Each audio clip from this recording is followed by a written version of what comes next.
Olá pessoal, eu sou a Ara, este é o meu canal, um canal sem canalice nem oportunismo, e no vídeo de hoje eu quero conversar com vocês para depois analisar esta fala aqui. Houve críticas ao fato da Miriam Leitão ser branca, mas, para a verdade ser dita, a Miriam Leitão se apresenta como negra, porque ela é. Eu fui a uma premiação no Canecão em que o movimento negro a premiou por ser negra. Então, eu tenho que reconhecer que ela se apresenta como negra porque o movimento negro a considera negra.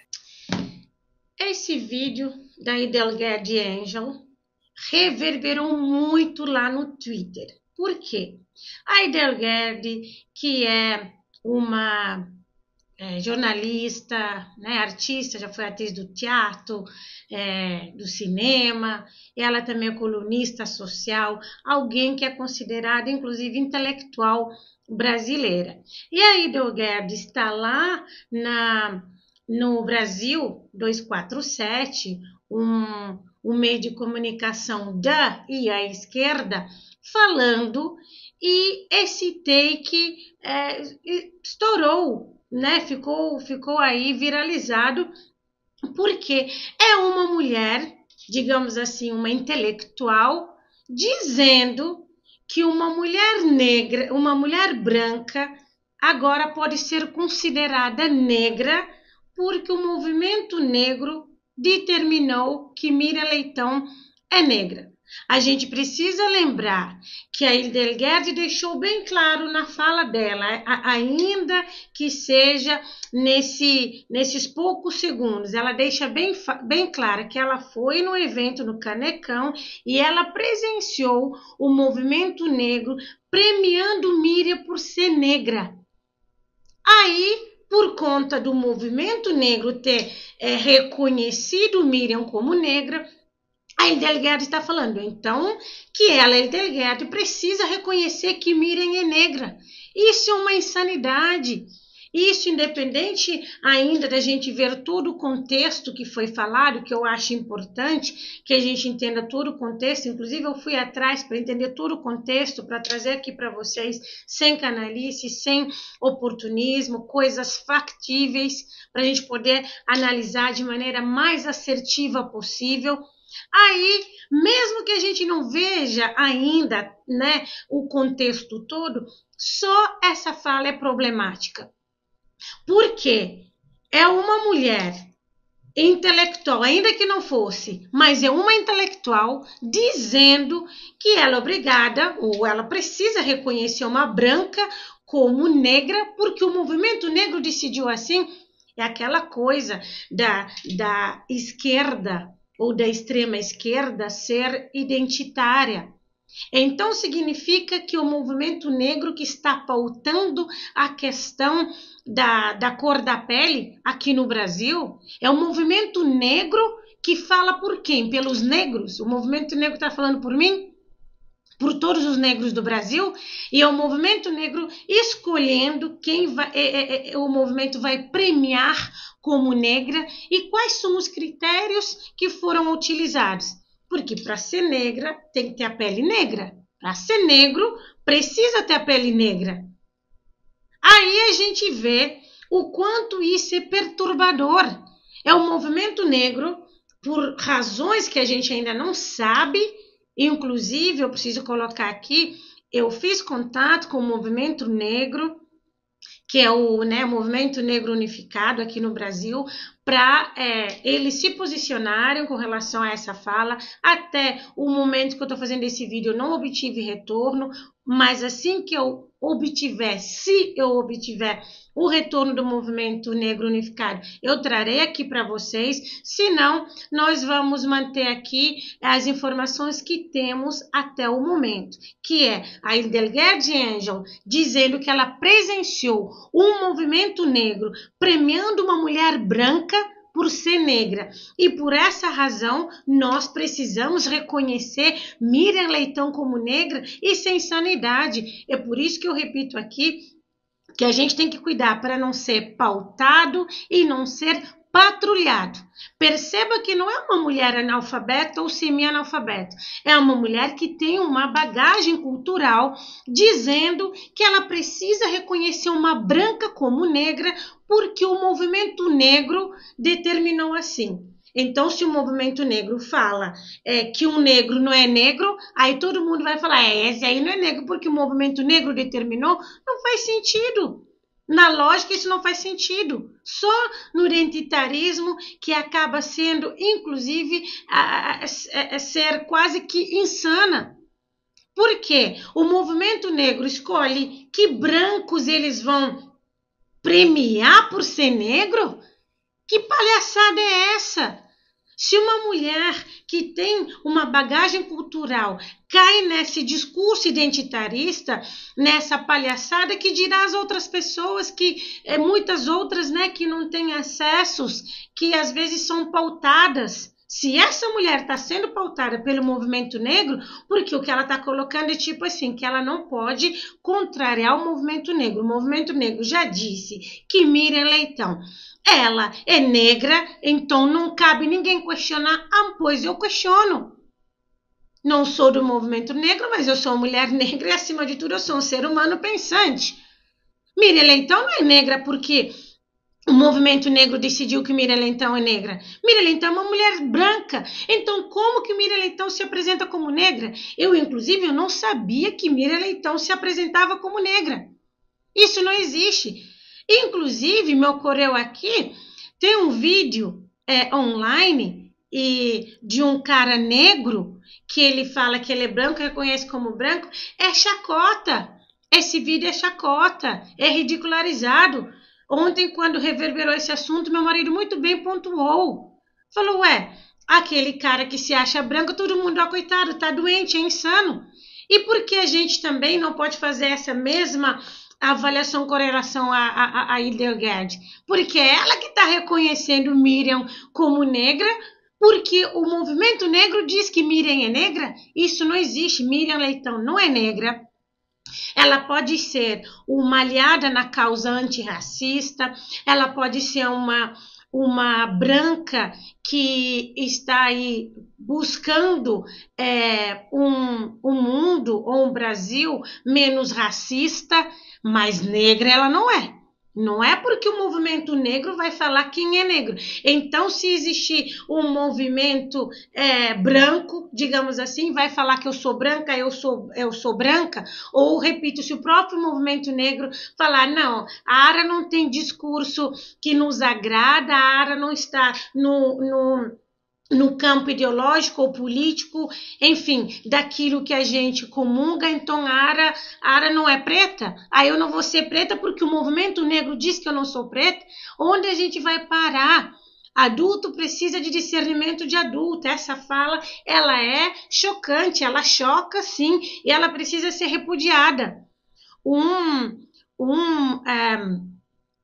Digamos assim, que um amigo virtual lá do Twitter, ele falou, foi até através dele que eu vi esse vídeo, ele falou assim, que ele tá achando que ele tá em algum universo paralelo. Eu falei, na verdade não é você, essa galera que tá no mundo paralelo, só que essa galera nem sequer faz esse questionamento que você inclusive tá fazendo, mas claro, ele fez de uma forma irônica. Porque essa galera que vive no universo paralelo, essa galera que parece que abre a boca, fala, sai. É surpreendente vindo da boca da Hilde essa fala. Mas ainda assim, eu achei por bem ver o vídeo completo, repito, porque aqui é sem canalice, nem oportunismo, para entender em que contexto ela falou. Repito, independente do contexto, isso e deve ser repudiável, porque Miriam não é preta e a gente não deve reconhecê-la como negra, porque o movimento negro diz que ela é negra. Isso não existe. Mas eu quis entender o contexto, porque hoje é tudo muito polarizado, tira um corte aqui para fazer, criar um contexto acolá. Aí eu procurei o vídeo completo, eu trouxe o vídeo completo, eu tive que ir lá no Brasil 247, algo que eu não consumo, porque eu acho muita canalice à esquerda, enfim, parece até assessoria de imprensa do governo de esquerda, do PT, parece. Mas eu tive que ir lá para trazer conteúdo responsável, factível e de qualidade para vocês. Então, nós vamos aqui assistir juntos como que foi ou como aconteceu essa fala da Hildegard Angel e por que chegou na Miriam Leitão e como se desenrolou. Você que sabe tudo que se passa no Rio, eu preciso te fazer essa pergunta. A Rede Globo comprou a Academia Brasileira de Letras, Hilde? O que aconteceu com a Academia Brasileira de Letras? Olha, os grandes grupos de comunicação sempre foram preponderantes na Academia Brasileira de Letras. Na época da ditadura, até o Lira Tavares virou acadêmico. Quando perguntam para Hilde, né? E aí, a Rede Globo comprou a vaga da Miriam? Como a gente sabe, a Miriam Leitão ela foi indicada à Academia Brasileira de Letras, agora ela é uma das imortais da academia que chama seus membros de imortais porque diz no seu estatuto que é um cargo, uma função que é perpétua, é como que um glamour. Então, ele diz, tipo, a Hilde como tá aí na nata, né, da sociedade carioca, sabe de tudo, Hilde que já foi atriz, né, colunista social, jornalista, alguém que é considerada, né, intelectual brasileira. Então, ele está perguntando, e aí, foi comprada essa vaga? A Hilde diz aquilo que a gente sabe, por óbvio, que os grandes grupos de comunicação, eles são preponderantes em várias áreas aqui no Brasil e também no mundo.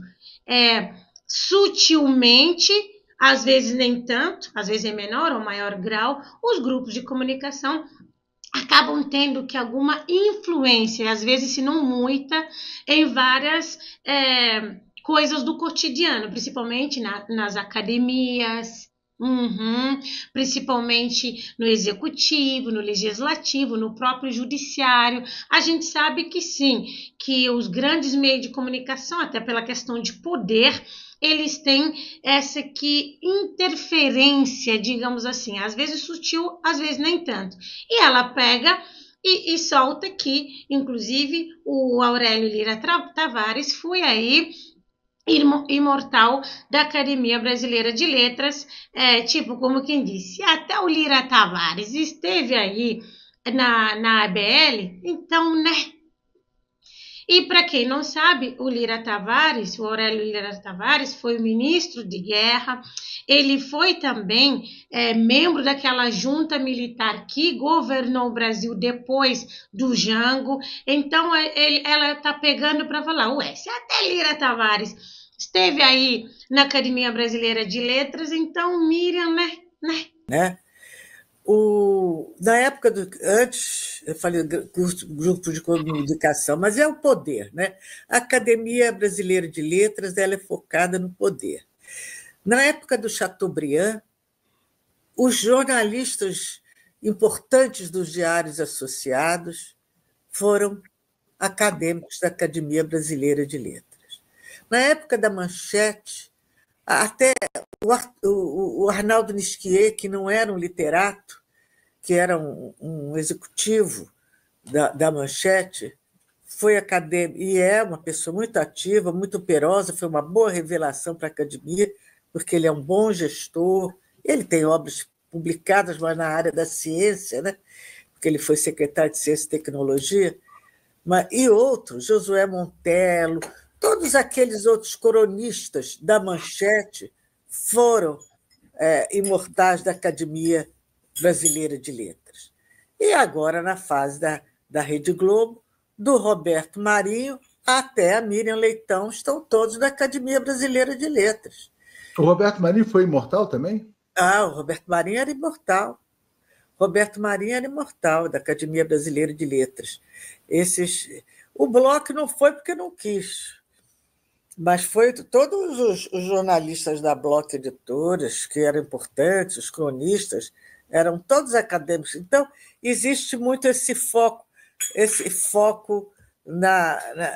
dos grandes grupos de mídia, né? E isso é coisa. Agora, o que aconteceu é que, com esse novo presidente, que é o Merval Pereira, a academia desviou muito assintosamente o seu foco da literatura, porque prevalecem os jornalistas e mesmo as personalidades da área cultural, e são midiáticas e importantes, como Fernanda Montenegro, nossa grande Fernanda, digna de qualquer academia, Gilberto Gil, Cacá Diegues, mas vieram numa sequência atípica em relação à academia, porque a academia é conservadora, né? O Krenak, da área indígena. Então, houve o foco dessa presidência atual tem sido mesmo o impacto midiático.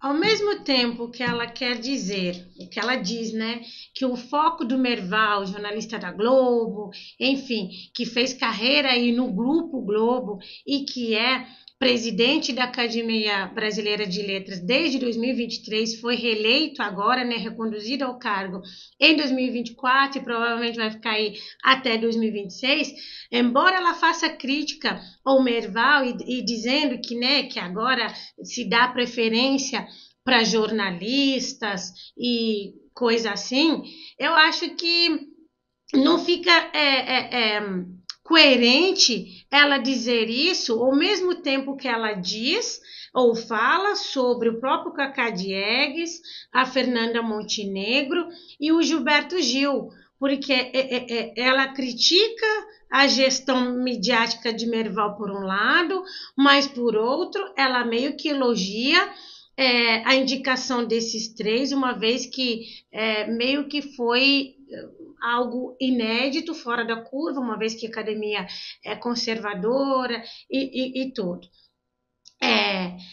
A gente precisa olhar o seguinte: a academia, provavelmente, por óbvio, da forma que foi criada e para aquilo que se propõe, é um grupo seleto de pessoas que, obviamente, não são escolhidas só para aquilo que diz o estatuto. O estatuto da ABL diz que quando morre um imortal, parece redundância, mas não é, porque o membro da academia é chamado de imortal. Então, quando morre um membro da academia, depois de fazer aquela sessão lá da saudade que eles fazem, tem 60 dias para as pessoas se candidatarem, ou por e-mail, ou por correios, enfim. Miriam se candidatou junto com Cristóvão Buarque, que já foi inclusive senador da República, escritor. Miriam obteve a maioria dos votos. Quem obtém a maioria dos votos válidos se elege. A academia tem 40 membros, né, que precisa ser brasileiros, natos, enfim, e tem 20 membros correspondentes estrangeiros. Desses 40 membros que tem aqui no Brasil, a Miriam Leitão estava buscando a vaga de um membro que faleceu. Na verdade, não a vaga do membro que faleceu, ela estava buscando a vaga dela. Mas a vaga dela ficou, teve essa disponibilidade por conta do Cacá Diegues, que morreu agora em fevereiro desse ano. Então, Miriam se candidata junto com Cristóvão Buarque, ela obtém 20 votos, Cristóvão só 14, e ele não é eleito, e ela consegue a vaga. Independente da questão do presidente, da forma como o presidente conduz a questão da ABL, tem os membros votaram, 20 pessoas votaram na Miriam. Então, por mais que ela teve a maioria, não foi aí algo discricionário do Merval e nem também não foi algo que pudesse falar, nossa, não houve foi unanimidade, não foi, 14 pessoas, repito, votaram no Merval. Aí, vamos supor, se Miriam tivesse obtido só 15 votos, aí abriria uma nova eleição daquilo que diz o estatuto e talvez inclusive com novos postulantes ao cargo. Então, não é discricionário do Merval falar, bom, Miriam, bota a tua indicação e vamos fazer aqui você ser eleito, nós outras pessoas votaram. Para mim, muito pior ou seja, bem pior. Apesar de eu reconhecer a grandiosidade da Fernanda Montenegro, a preciosidade da sua obra, de reconhecer a importância e a sua majestade, magnitude para a cultura desse país e para o Brasil como um todo, eu acho que não foi muito legal, nem de maneira proba, que Fernanda fosse a única candidata quando ela foi eleita. A gente viu, tudo bem, eu entendo, já tinha mais de 90 anos aí, talvez numa forma de prestigiá-la, né, colocaram ela na Academia Brasileira de Letras, muito embora, sim, ela já escreveu alguma coisa que não é também a troco à direito, inclusive daqui a pouco eu vou ler exatamente, taxativamente, o que diz parte do Estatuto da ABL, mas mesmo assim, a Fernanda Montenegro, ela não teve... como é que eu digo? Ela não teve concorrente. E a gente vê que Fernanda não teve concorrência. Isso sim me parece conluio, isso sim me parece a presidência com os membros aí para prestigiar ou premiar alguém por conta do nome dessa pessoa, no caso a Fernanda Montenegro. Ainda assim não foi unanimidade, teve, acho que foram 4 votos em branco, alguma coisa assim. Ela teve de 32 a 34 votos para ser eleita. Então a gente vê que é muito mais repudiável, na minha opinião, já que tem que seguir os critérios, porque só ela ser candidata não faz muito sentido. Gil também, tudo bem que Gil, né, teve outro concorrente, levou a melhor, foi inclusive bem votado, mas ainda assim, não dá para dizer que Miriam foi indicada ou conseguiu a sua vaga só por ser da Globo.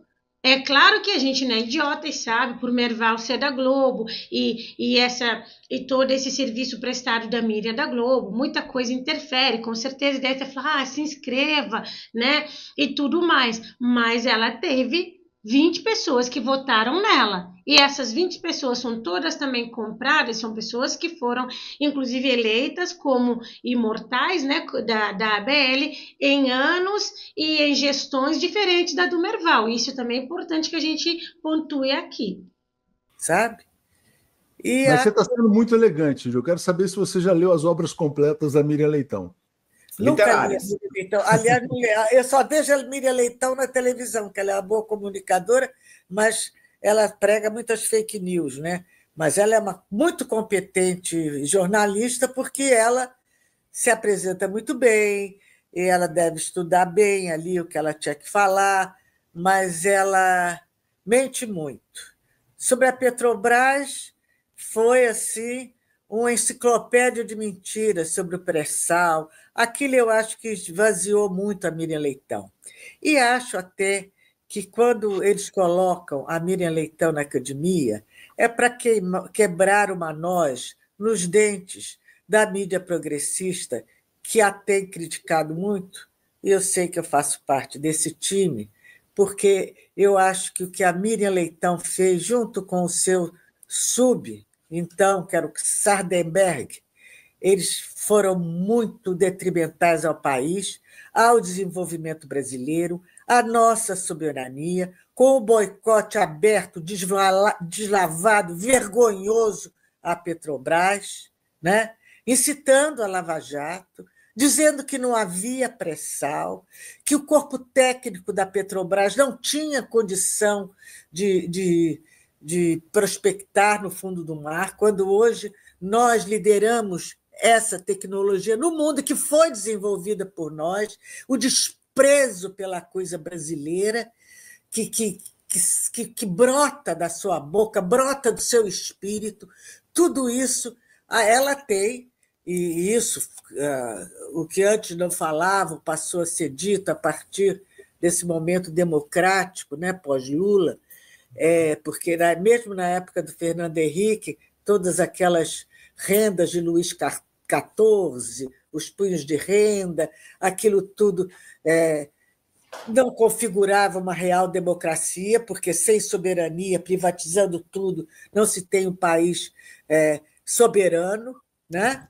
Mas o que acontece é que a Miriam Leitão foi se desfazendo, e existe o esprit de corps, o espírito corporativo na emissora, porque ela tem sido uma leal integralmente cumpridora de seus deveres junto ao mercado e junto ao entreguismo.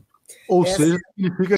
Essa parte não vou analisar, que a opinião dela sobre Miriam é outro contexto, ela, como ela bem colocou, é da mídia progressista, vamos inclusive colocar como sinônimo assessoria de imprensa do Lula, do governo federal e do mensalão e do petrolão, enfim, e senão o vídeo vai ficar enorme, então essa parte eu nem vou analisar a fala dela, a opinião dela de que Miriam propaga fake news e por aí vai. Que a ABL se vendeu ao capital. Basicamente, ela está vendida ao grande capital, ainda que não esteja. Eu não sei se a ABL está vendida ao grande capital. Eu estou dizendo que a ABL, neste período, ela teve um forte declínio.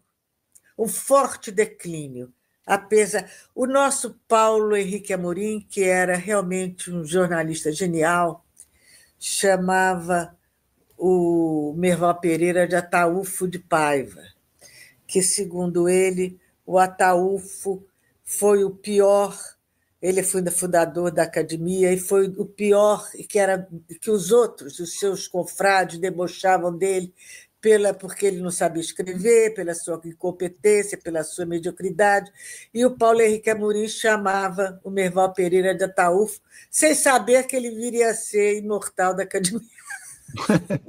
Olha aqui, a Valéria botou aqui, é preciso uma BL paralela. Quais seriam? A gente vai criar, viu, Hilde? Eu acho que a BL tem uma história, foi fundada pelo Machado. Ela ofende a Merval, né, comparando com a Ataúfo e principalmente citando, que inclusive não está mais aqui, que é o Paulo Henrique Amorim, para falar. O Paulo Henrique Amorim não achava a Merval alguém letrado, né? Achavam iletrado, só que nem imaginava, por óbvio, que o Merval seria aí presidente, inclusive, da ABL.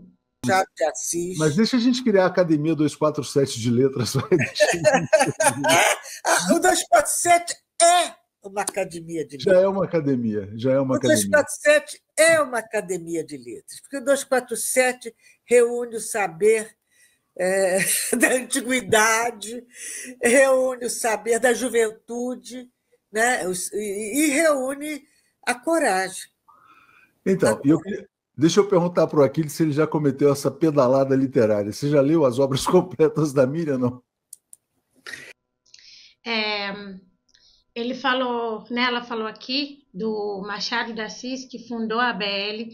Machado de Assis, que inclusive é um literário, um poeta negro, fundou junto com Lúcio Mendonça, lá em 1897, eles fundaram a Academia de Letras, meio que fazendo um Ctrl-C, Ctrl-V da Academia de Letras da França, e eles criaram, desde essa época, essa ideia de ter um patrono, da cadeira ter um patrono. Por exemplo,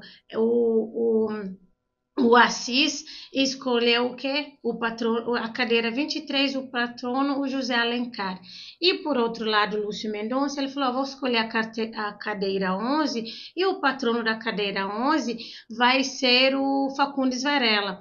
Tanto que, se a gente entrar no site da ABL, a gente colocar lá, por exemplo, cadeira 23, aí vai mostrar quem é o patrono da cadeira 23, quem é o atual ocupante da cadeira 23, e mostra também quem foi o fundador. Então é uma história até bacana para a gente conhecer sobre isso, sabe? Agora, a gente vê aí que a Academia Brasileira de Letras, se a gente for ver de toda essa história que foi criada e foi fundada por um dos fundadores ser negro, e a gente hoje não ter nem...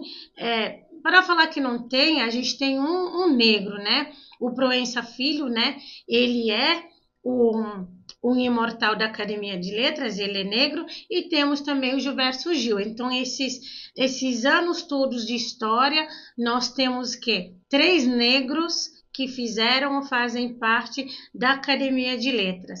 E querendo ou não, a gente vê que é um grupo, sim, seleto. Só que a gente tem que olhar também, na minha opinião, sem identitarismo. Da mesma forma que não tem muitas mulheres, nós temos o quê? 12 mulheres que já foram ou são imortais da ABL, hoje temos 5 mulheres lá na ABL, inclusive Fernanda Montenegro. Mas se a gente vê a primeira mulher que foi lá indicada, conseguiu sua vaga, a Raquel Queiroz, quando ela consegue a vaga, só em 1977, ela diz taxativamente, a minha vaga, ela é independentemente de eu ser mulher, porque eu possuo obras. Então, isso também acho que é importante que a gente veja. Eu, como mulher negra, eu acho que é importante os negros ocuparem espaço. Eu acho importante as mulheres ocuparem espaço, mas eu acho também que precisa cumprir as exigências para ocupar aquele espaço. Se a exigência é ter que ter obras literárias, que se tenha. Agora, é claro que antes da própria Rachel Queiroz, nós tivemos outras mulheres buscando. A própria Amélia Bevilacqua, ela tentou várias vezes entrar na academia, inclusive lá na década de 30, quando ela é barrada, ela é barrada com a justificativa de que, olha, a academia não pode te receber porque você é mulher. E na época o estatuto meio que dizia assim, são membros da academia, ou serão membros da academia brasileiros.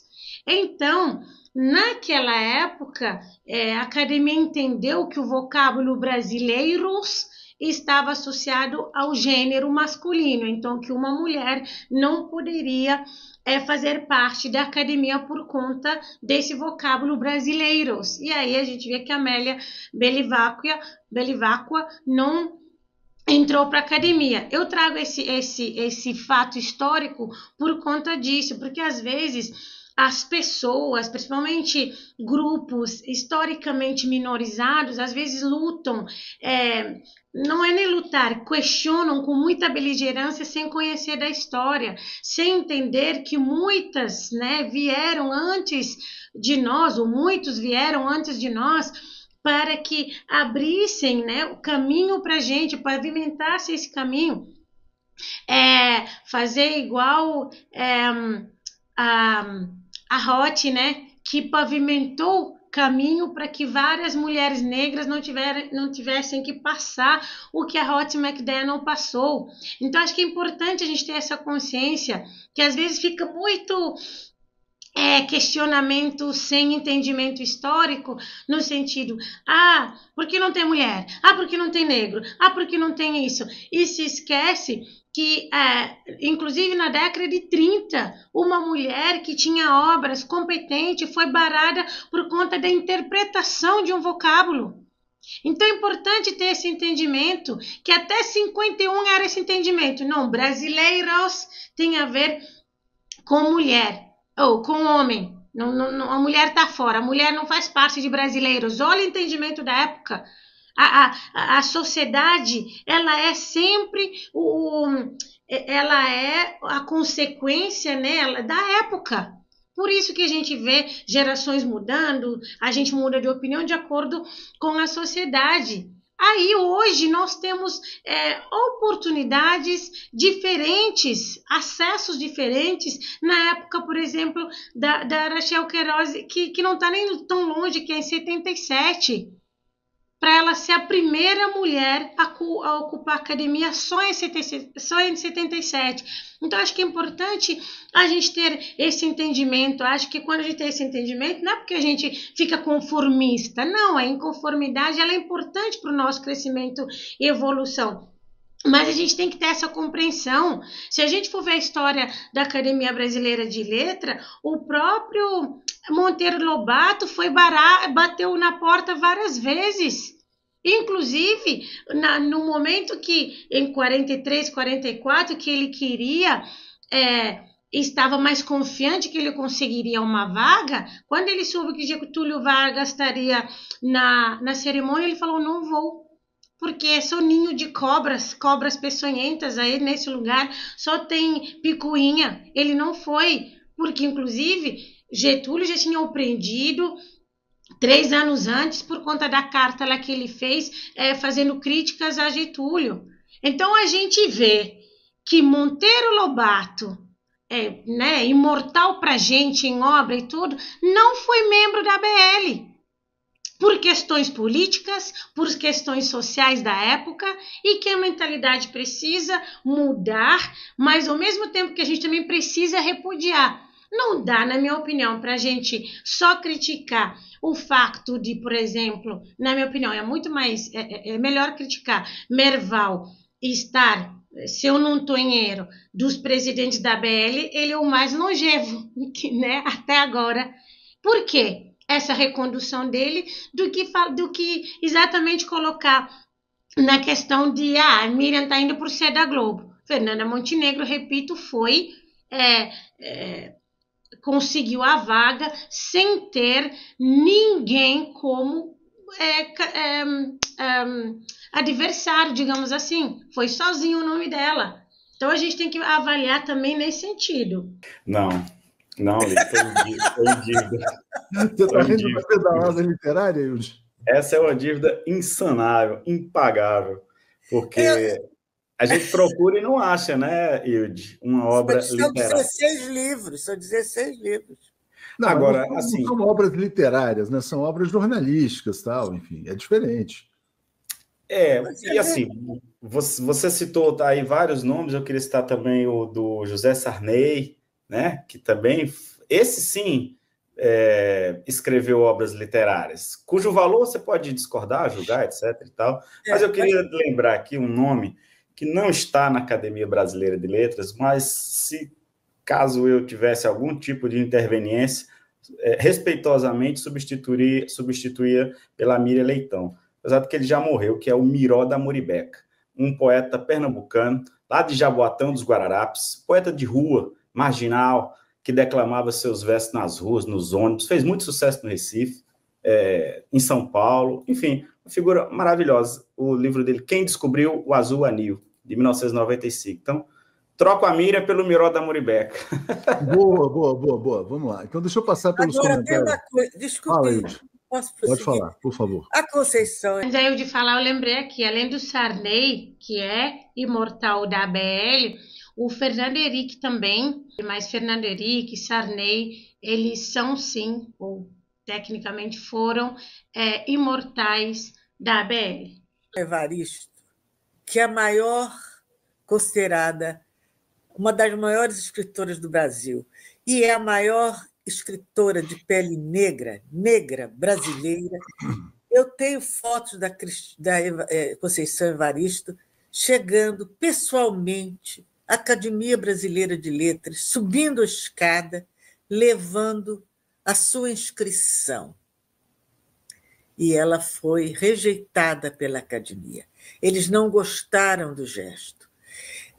Houve críticas ao fato da Miriam Leitão ser branca, mas, para a verdade ser dita, a Miriam Leitão se apresenta como negra, porque ela Eu fui a uma premiação no Canecão em que o movimento negro a premiou por ser negra.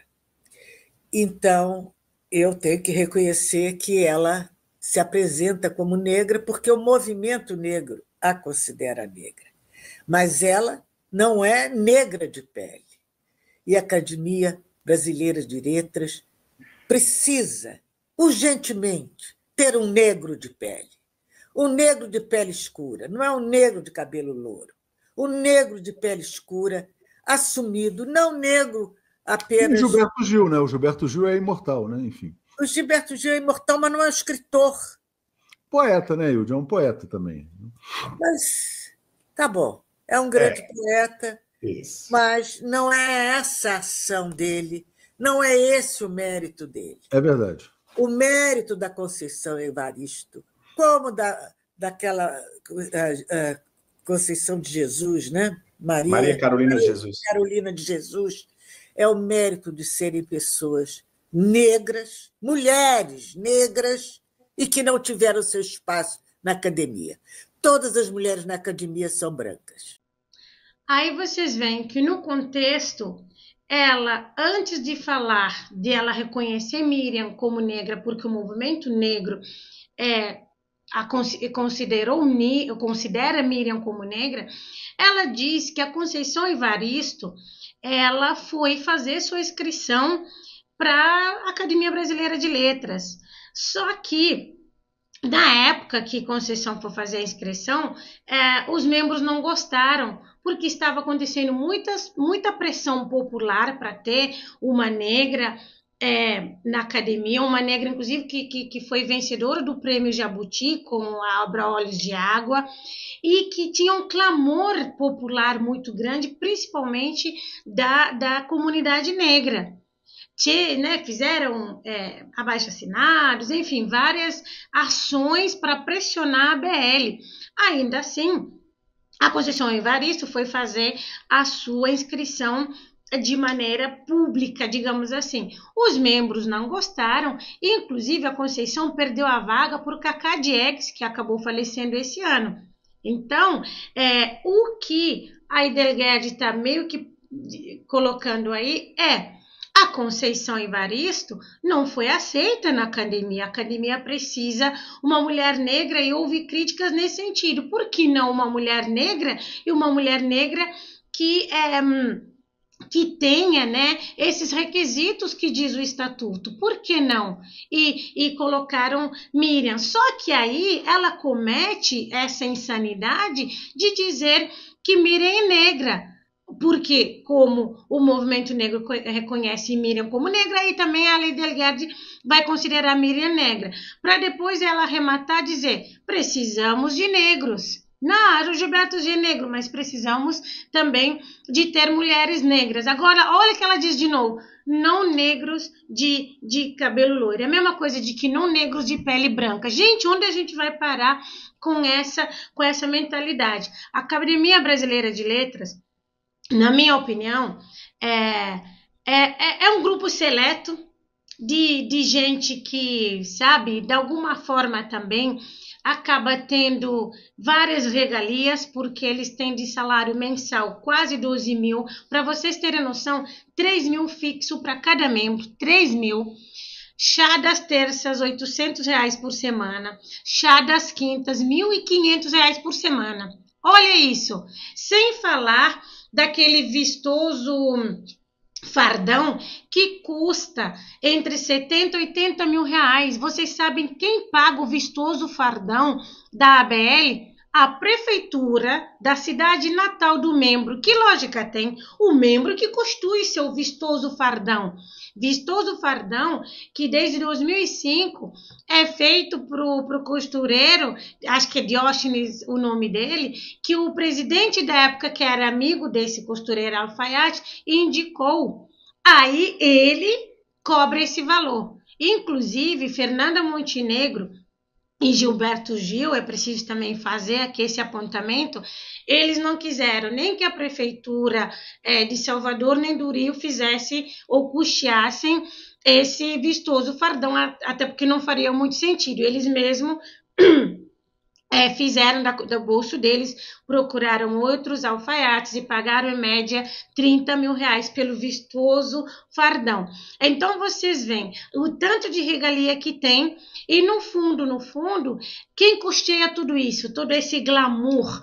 Porque aquele prédio lá, o Petit Trianon, o Pequeno Trianon, lá onde é do ABL, é um prédio que é a réplica do Petit Trianon da França, do Palácio de Versalhes, que o rei Luís XV fez, né, para para sua amada, vamos chamar assim, que acabou ficando com o Luís XVI. Luís XVI, que vocês que me conhecem aqui já sabem a história dele aí com relação à Revolução Francesa. Ele deu o Petit Trianon para esposa dele, né, a Maria Antonieta, que acabou sendo até guilhotinada. E quando o Brasil festeja centenário da independência, a França coloca um pavilhão aqui no Brasil, constrói aquele pavilhão aqui no Brasil, e depois a França fala, quer saber, vamos doar para a Academia Brasileira de Letras, até porque era meio que uma referência à Academia Francesa de Letras. Então, digamos que assim, a renda da ABL é do aluguel do prédio, que o prédio Petit Trianon é majestoso, petit em francês é pequeno, né? É grand e petit, grande e pequeno. Então, o pequeno Trianon, ele basicamente se sustenta do seu próprio aluguel e também, óbvio, das aplicações financeiras do dinheiro que entra. É assim que eles mantêm as regalias do Petit Comité, do grupo seleto dos imortais da ABL, mas que quando precisam fazer o vistoso fardão, é a cidade natal do homenageado, do imortal. Detalhe, se a cidade natal for um município pobre, quem vai custear ou quem deve custear é o Estado. Então não tem muita lógica. E antes de concluir, eu vou ler para vocês o que diz o Estatuto da Academia Brasileira de Letras.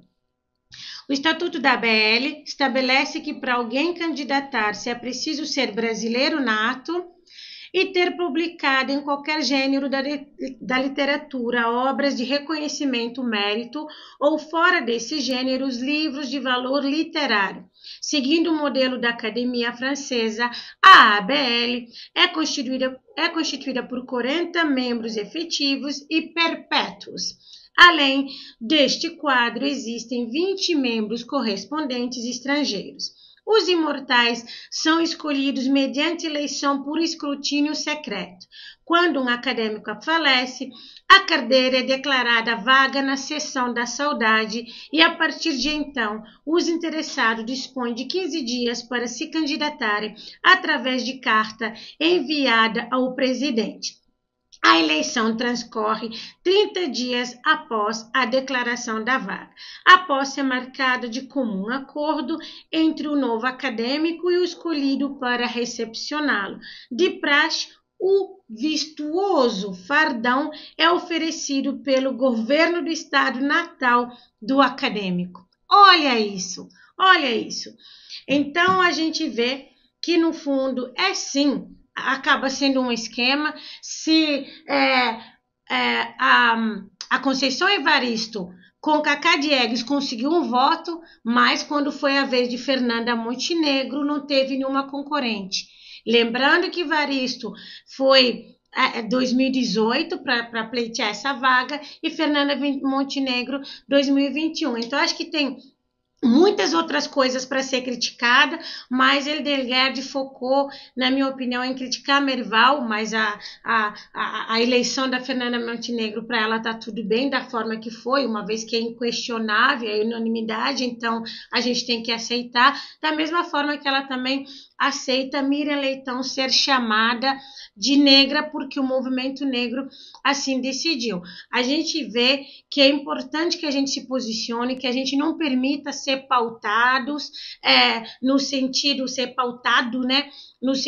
de ser doutrinado por pessoas que simplesmente a intenção talvez seja manipular. Porque, sinceramente, não faz sentido que o movimento negro paute quem é branco e quem é negro. Da mesma forma que não faz sentido que a gente não tenha autocrítica, para a gente criticar o que precisa ser criticado sem politizar tudo. Porque Miriam Leitão criticou Lula, porque não criticou Bolsonaro. Não é sobre isso. A gente tem que olhar os fatos e analisar aquela circunstância, aquele fato. Por isso que eu trouxe o vídeo completo para a gente não ficar só naquela fala curta que foi sim inapropriada, onde a Eldelguerd diz que Miriam Leitão é negra e se considera negra porque o movimento negro diz que ela é negra. Mas vocês já sabem, aqui no meu canal é sem canalice nem oportunismo. Au revoir.